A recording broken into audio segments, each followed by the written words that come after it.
the A to Z of karma. The whole world is talking of karma, karma, karma. What is karma?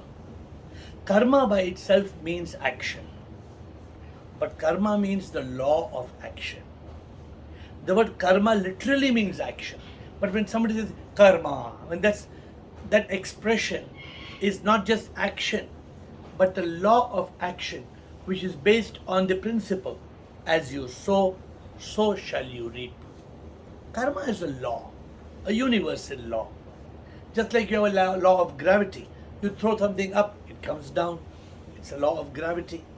The law of cycles. The earth rotates once in 24 hours. It revolves once in 365 and a quarter days. These are universal laws. Nobody can interfere with these laws. Nobody can circumvent, escape the law of karma. What is this law? It's the law of a boomerang. What goes around comes around. What you give is what you get. What you do will come back to you. The law of karma governs the earth. If there was no karma, there would be no birth on earth. People would die and it would be game over. When people die, they have karma that is pending.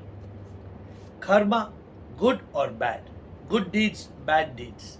And they have to return to settle the good deeds and bad deeds. This is a myth we have grown up with. These are lies that God lives in the skies, that we will go to the skies one day to heaven or hell and we will meet God. Who will go? The body is cremated, it's buried, returns to dust. These are lies. We must not believe in these lies. The law of karma says the body will die. Every body must die. But the one who was alive in the body, me, the mind and the ego, me, takes rebirth on earth. Come to think of it. Did you control your birth? Did you control how you came to earth? Did you choose your parents, your nationality, your religion, your gender, male or female? You didn't choose it. Who chose it? Karma, the law. The law decides how we come to earth. The law decides our rebirth based on our good and bad karma that are pending in our karmic account. There are three accounts of karma. The prarabdha account or the opening balance, the agami karma or the current account, and the sanchit karma, the corpus or the warehouse, whatever you call it. Which means that every time you die, every time we die, the body will die. But our karma continues. Our karma continues again and again. We will come back to earth in a rebirth. We will be reborn. And this will go on and on based on our karma. Therefore, the cumulative account or the corpus or the warehouse is what is pending in our karmic account for several lives. We don't know. Neither you nor me. We don't know how much karma is pending in our account. From this corpus or warehouse of karma, we take a chunk of it and we are born. It's called the prarabdha, the opening balance. This we cannot change. The prarabdha account or the opening balance, we have to face it. But the agami karma, the present karma, the current account, we have a willpower. We have a choice. We can choose what we will do. And whatever we do, that will return back to us. Therefore, life is twin karma. The prarabdha or the opening balance we start, and the agami or the current account. Together, the twin karma, the opening balance and the current account, the prarabdha and the agami, becomes the karma of our life. Just like the seed we plant will decide the fruit on the tree, the deeds we plant will decide our destiny. These three accounts control our life. Do you control what fruit grows on the tree in your garden? You don't. Because the moment you plant the seed, you lose control. The fruits will come based on the seed. Our destiny unfolds based on our deed. Therefore, karma is very important. And karma is the law of action and reaction. Not only does it control everything that happens on earth, it controls our rebirth. And remember, karma doesn't belong to the body. The body is just an instrument. It does the karma directed by me, the mind and the ego. The karma belongs to me, the mind and ego. The body is the hardware. The mind and ego is the software. It is the subtle body. The gross body is only an instrument, and it lives, it dies. It experiences karma, it does karma, enjoys the karma, it dies. But the me, the mind and ego, carries karma birth after birth when we come back to earth. Some people believe that the me, the mind and ego can come back as an animal, as a bird, as a tree. There is no proof. But there is reason to believe. And the reason is this. Every suffering on earth is because of karma. And we see a dog suffering. This dog is suffering only because of karma. But karma is earned only by a human being. Therefore, this dog has a me, a mind and ego that must have been a human being. That's why it's suffering. This is the logic of some Eastern religions who believe that we can come back as a pig, as a dog, as a tree, as a bee. But whether we come back as a human being or we come back as an animal, the fact is that everybody who comes to earth suffers. Therefore, it is very important for us to escape karma. Because when we escape karma, then we don't return to earth in a rebirth. But how to escape karma? Everybody who is born does karma, be good or bad. There is a secret, and this secret leads to nirvana, moksha, enlightenment, liberation, salvation. What is the secret? The secret is who is doing the karma. It's not the body. It's me, the mind and ego. But when you realize there is no mind, where is the mind you cannot find? There is no ego. The ego is a false identity. When you realize that you are not the body that will die, you are not the mind and ego me, then who are you? This is the secret. When you realize you are the soul, S-O-U-L, spark of unique life. When you realize you are the soul owns no karma. You become a divine instrument. You act, you do karma, but you don't own any karma. You are the instrument of the divine. Karma doesn't belong to you. In the moment of death, you are liberated. You are united with the supreme immortal power we call God. The fact is we are all souls, sparks of unique life. But we have forgotten this. We have forgotten that we are part of SIP, the supreme immortal power. Therefore we live as the body. We do karma. We live as mind and ego me. We create good karma, bad karma. Not only we suffer on earth, we return in a rebirth. We have to be enlightened with the truth. We have to realize the truth. We have to understand karma. And when we understand karma, then only we can be liberated from karma. And when you are liberated from karma, you become one with God, one with the divine. Therefore, at death, one of two things happens. At death, 99% or more of the people, they just die, they carry karma, they return to earth in a rebirth. But a rare minority, small bunch of people who realize we are the divine soul, they realize they are not the body, mind, ego. There is no karma. In the moment of death, they are liberated. They are united with the divine. In life, we have to learn the A to Z of karma. And there are two most important things. The first thing is whether we can do good karma or bad karma. It's a no-brainer. If you do bad karma, you're going to suffer. You're planting thorns. You will bear thorns in your life. If you do good karma, the good karma will give you good fruits and you will have a good life. This is the simple understanding of karma. To do good and get good. To plant good seeds, to do good deeds, and to choose the destiny of your choice. But the best thing to do is to transcend karma, to transcend me, the mind and ego, to be liberated from this samsara, the cycle of death and rebirth and to be united with the divine. Therefore, how should we remember karma? The best way to remember the A to Z of karma is the acronym of the word karma, K-A-R-M-A. The acronym of the word karma reveals everything, A to Z of karma.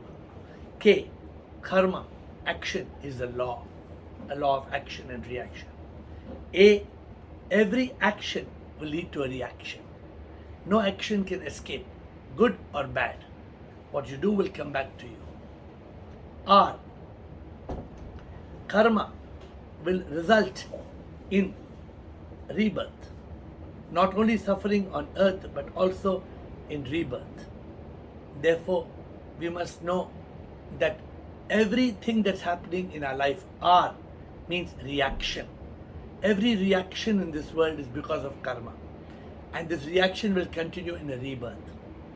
M, who's carrying karma? M, mind and E, ego, me. The M and E, the mind and ego is carrying karma from life to life. This body is like a garment. We drop this body, we drop the garment, it will die, and we return with karma in a new birth on earth. A, finally, karma, K-A-R-M-A, abandon karma. Abandon karma means drop karma, drop the ego, drop the mind.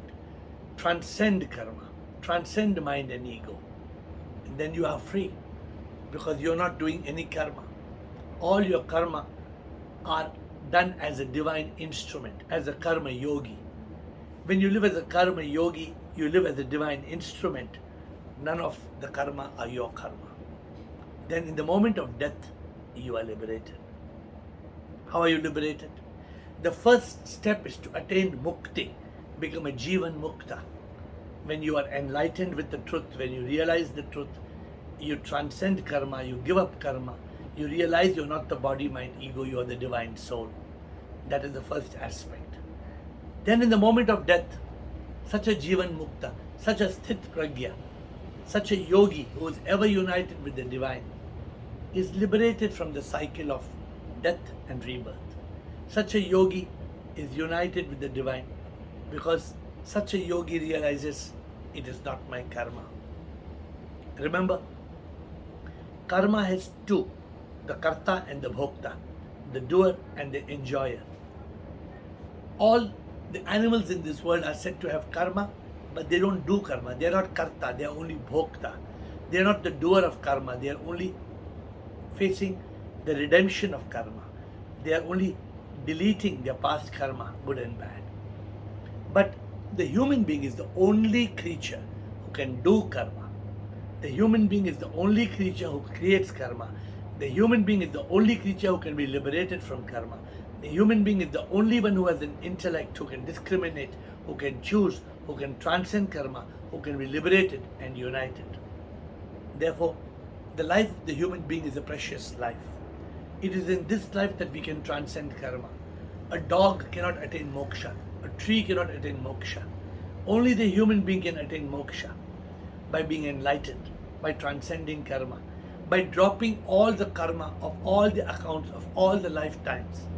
Only the human being is capable of doing it. And when the human being drops all karma of all lifetimes, the human being is liberated. Therefore, karma, the law, is the most important learning of life. We may learn all the other subjects and languages and mathematics and technology. But if we don't learn karma, then what have we learnt? Because karma is what governs our life. Karma decides what happens on earth. Karma will decide our rebirth. Karma will liberate us. Remember, many people are confused. Do we have a free will? Can we choose? What can we choose and what can't we choose? We have to realize that karma operates just like a road and a car. The road is laid. Can you change the road? You can't. It's like your past karma. The road is already paved, already laid. But you are holding the car in your hands, the wheel. You can drive fast or slow, go left or right, forward or reverse. That is your present karma. You can choose your present karma, you can choose your present deeds, but you can't choose the road. The road is already paved. An enlightened being sometimes is already liberated and enlightened, but still has prarabdha, opening balance karma. And it is when this enlightened being lives as a liberated soul, only then, accepting the prarabdha karma, can this liberated soul reach that point of moksha. Sometimes karma will test us. Even though we are enlightened, even though we are liberated, karma of our opening balance will keep on poking us to test us. And we have to be free from this karma, free from this ability to face sorrows. If we fail in facing sorrows, then we will be caught in karma again. We have to learn to accept without protest, do our best, and in consciousness we must surrender the rest. A, B, C. This is how we must live. But how do we deal with karma? This is another secret we must learn in the A to Z of karma. The best way to deal with karma is A, B, C, D. A, accept whatever is happening because the karma is your own past karma. B, the present karma, do your best. C, be in consciousness and surrender whatever is going to happen because everything is unfolding as per karma. And D, most important, divine instrument. Don't let the ego, the mind, drive your karma. Be the divine instrument. And if you're a divine instrument, then you will not return to earth in a rebirth. The way to deal with karma, A to Z of karma, is A, B, C, D. To put it all together, karma is a law of action. You can't escape the law. The only way to escape is to transcend karma, to realize I am not the doer of karma, I am not the body, mind, ego, I am the divine soul. When we realize this, we don't have any karma. We drop all karma like pebbles in an ocean. We drop all karma because we become the soul. The soul has no karma. The soul is not reborn. The soul is liberated in the moment of death. There is no rebirth. And we are united with the divine, with SIP, the supreme immortal power. This is the goal of life, to realize we are the soul, to drop all karma and to become one with the divine. Don't miss understanding the law of karma. For karma is life and life is karma. And if you don't understand karma, then you don't understand life.